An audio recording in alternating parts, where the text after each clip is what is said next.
Olá, meu nome é Rodrigo, eu sou médico infectologista e hoje nós vamos conversar sobre uma doença que se chama herpes zoster. Lancei um vídeo também nas redes sociais sobre essa doença, mas para chamar a atenção sobre a importância dessa doença. É uma doença que eu digo que é bastante doída, porque ela traz realmente uma dor bastante intensa. Então, vamos lá. A herpes zoster é uma doença que é a reativação da catapora. Ela ocorre normalmente na fase adulta. Então, como que isso ocorre? Temos as lesões na infância típicas da catapora e dentro dessas lesões está repleto de vírus. Conforme a doença vai passando, as lesões vão cicatrizando, esses vírus vão se encaminhando para um ramo nervoso. E na fase adulta, por algum problema normalmente relacionado à imunidade, os vírus que estão lá alojados nesse ramo nervoso entram em atividade.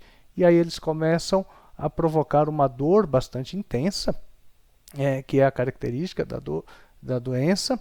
E essa dor é o que vai chamar muito a atenção do paciente, às vezes até antes do surgimento das novas lesões, como vocês veem nessa foto aqui abaixo, uma lesão que normalmente vem acompanhando um trajeto nervoso e traz realmente muita dor. Antigamente, a herpes zoster era conhecida aí popularmente como cobreiro, né? Hoje temos o nome técnico de herpes zoster. Então, trazendo para vocês aí como que tem a ocorrência da doença, temos as lesões na infância e nesse primeiro quadradinho a gente vê aqui o vírus que ele sai da pele e se aloja no ramo nervoso. E depois na fase adulta ocorrendo o trajeto contrário, o vírus que está no ramo nervoso e ele vai se direcionar para a pele acompanhando este ramo nervoso. E aí, então, por isso que muitas vezes começa o paciente a sentir a dor, primeiramente, para depois surgirem as lesões de pele. E aqui uma imagem que mostra com mais detalhe a lesão no nervo e, posteriormente, essa lesão eclodindo até a pele. Que é a característica principal aí da doença, né? Então, lesão de nervo associada à lesão de pele. Isso traz muita dor e traz a presença de algumas vesículas na pele ou pequenas bolhas. E, normalmente, essa doença, herpes zoster, está associada a problemas de imunidade.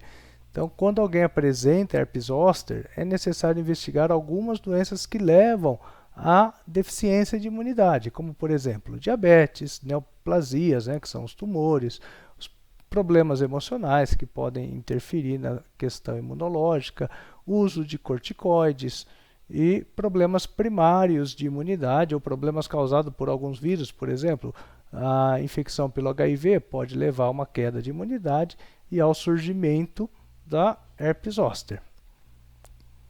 E como que a gente vai fazer o diagnóstico dessa doença?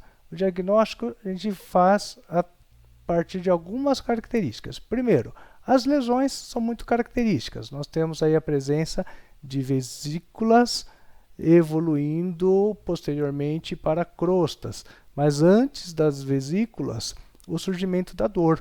E essa dor incomoda muito o paciente, uma dor do tipo neurítica, não é uma dor habitual, uma dor que traz muita ardência, muito choque, alteração na sensibilidade. E as lesões acometem apenas um lado do corpo e acompanham o trajeto de um nervo ou de mais nervos, mas sempre seguindo o trajeto do nervo. Essas características facilitam a gente fazer o diagnóstico da doença, sem necessidade de nenhum exame. Só mesmo pela história clínica e olhando as lesões, a gente já consegue fazer o diagnóstico. Sobretudo se a pessoa tiver um histórico de já ter tido catapora ou varicela na infância. E aí, feito o diagnóstico, como que vai ser o tratamento? O tratamento deve seguir duas vias. Uma é eliminar o vírus. Primeiro a gente tem que dar um antiviral para combater o herpes zoster, né, ou varicela zoster vírus. E a outra via é combater a dor, que é a chamada dor neurítica, que é essa dor bastante intensa que eu venho me referindo. Então vamos lá ver. Os antivirais eles são necessários, mas eles não são suficientes para resolver o problema do paciente. É necessário tratar também a dor que costuma ser intensa e que é chamada então de neuralgia pós-herpética. E essa dor tem uma característica muito comum, ela costuma dar a sensação de choques, de formigamento, de ferroadas, sensação de como se houvesse bichinhos andando pelo local afetado. Isso é uma descrição muito comum que a gente vê os pacientes fazendo da dor. Então, além dos antivirais, a gente vai entrar com medicação específica para essa dor, que é chamada de neuralgia herpética, ou se ela ocorre um tempo depois da infecção, a neuralgia pós-herpética. E as medicações para esse tipo de dor são medicações específicas para a neuralgia. Não adianta fazer uso de analgésico comum que ele não vai resolver. Por isso a necessidade de acompanhamento com o especialista para não ficar sofrendo com a dor, né, que poderia ser resolvida com o tratamento adequado. Então, como eu vinha dizendo, os analgésicos comuns não são eficazes nesses casos. Essa dor precisa ser tratada com medicações específicas para a neuralgia e é necessário também fortalecer a imunidade do paciente para evitar novos episódios. Uma vez que a doença está associada a uma queda de imunidade, a gente precisa associar um tratamento que melhore a imunidade do paciente para que ele não fique tendo episódios de herpes de repetição. Algumas perguntas comuns que os pacientes fazem para a gente. Essas duas aqui. Primeiro, de quem eu peguei? Isso é muito comum, essa curiosidade. O paciente chega no consultório perguntando, mas como? Não tem ninguém próximo de mim que está apresentando herpes zoster, eu peguei de quem? A resposta é, você não pegou de ninguém. Esse vírus estava em você, conforme expliquei no início da aula. Esse vírus estava alojado no ramo nervoso e por algum motivo houve a queda da imunidade e ele conseguiu se manifestar, superou o teu sistema imunológico, começou a provocar dor, depois as lesões na pele e chegou à manifestação aí plena do herpes zoster. E a outra pergunta muito comum é, eu posso transmitir? Sim, pode transmitir. Dentro de cada bolinha dessa, do herpes zoster, contém vírus. E se alguém tocar nessas bolhas, no caso de um herpes zoster localizado, que é um herpes que tem poucas lesões, se alguém tocar nessa bolha e não estiver imunizado contra a varicela, né, ou a catapora, ele pode adquirir, mas não na forma de herpes zoster, sim na forma de catapora.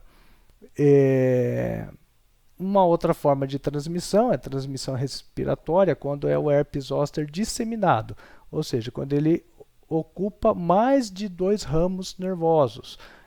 Aí é o herpes zoster então disseminado e pode transmitir por via respiratória também. Então essas são as duas questões mais comuns que a gente ouve dos pacientes. Peguei de quem? Não peguei de ninguém, já tinha esse vírus dentro do meu organismo, ele só se aproveitou de uma fragilidade e se manifestou.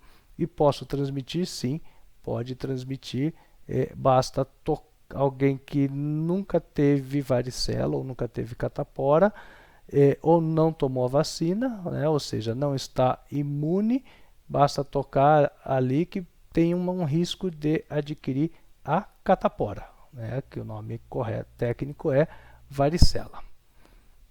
E vale a pena lembrar que, em caso de suspeita de herpes zoster, procure um especialista para receber o tratamento adequado. Quando que eu vou suspeitar de herpes zoster? Primeiro, apresentar dor, principalmente de um lado apenas do corpo, e essa dor, com o passar dos dias, vier acompanhada da presença de lesões avermelhadas que evoluem para bolhas. Isso é muito sugestivo de herpes zoster. E também um ponto importante aqui é que a partir dos 50 anos é possível receber vacina para se evitar todos esses problemas. Então, quem estiver chegando na idade de 50 anos deve se programar para receber a vacina e evitar uma doença bastante desagradável.